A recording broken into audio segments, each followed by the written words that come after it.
Paano ko ba na-achieve itong simple look ko, mga kahati? Ayan. Nag-iPhone camera muna ako, mga kahati, para kitang-kita nyo yung details. Surprise! Grabe, diba? Dami ko pa rin pimple marks. Pero laking achievement na yan sa akin. So, maglalagay muna ako ng primer. Gusto ko sa primer yung maladkit, para talagang dikit na dikit, diba? Ayan yung texture ng aking skin. Kita nyo naman yung ladkit, diba? Dumidikit yung hair ko. Then, ito naman yung gagamitin ko, fresh filter. Yung pinaka-light shade lagi yung ginagamit ko kasi acidic ako, mga kahati. Kailangan ko siya. Then, tap lang.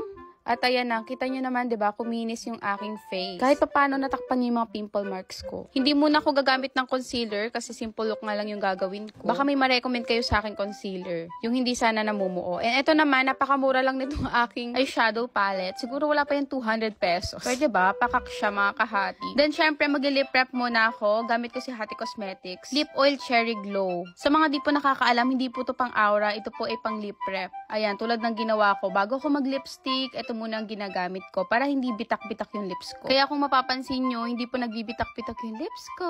Binlend ko muna maayos ng aking eyeshadow. And then, ito naman. Sweet mint siya. Nilagay ko lang siya dito sa eyelid ko ulit. Nabudol ako ni Miss Pau dito eh.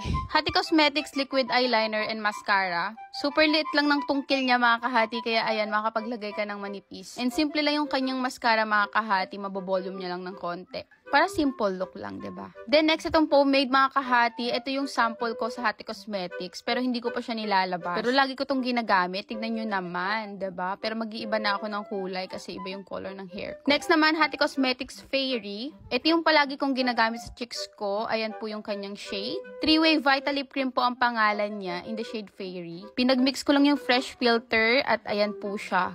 Grabe, walang cut yan. Pakak. Then, sa nose ko, naglagay din ako, mga kahati, para mukhang tisay-tisay, ganyan. Diba? Hindi pwede wala to sa bag ko, pang retouch, mga kahati. The next naman, MAC eyeshadow, pero nilagay ko siya dito sa aking nose.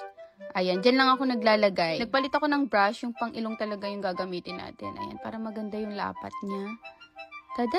Then, i-blend ko lang siya maayos para hindi siya plakadong-plakado. Kumuha ko ng tissue para tanggalin ko na yung nababad ko ditong lip oil. Tignan nyo naman, diba? Nakuha ko na yung mga vitamins niyan. Kaya ito naman gagamitin natin si 3-Way Vita Lip Cream in the shade Princess. Ayan. Bestseller din natin yan, tsaka si Dawn. Magkamukha kasi sila. Bagay din to sa mga tisay at morena, mga kahati. Kaya talagang bestseller to sa amin. Nagset lang ako ng powder, konti lang, kung saan ako pawis-pawisan. At ayan na, this is pansit. Pwede ka nang umaura, silikwen. Tada!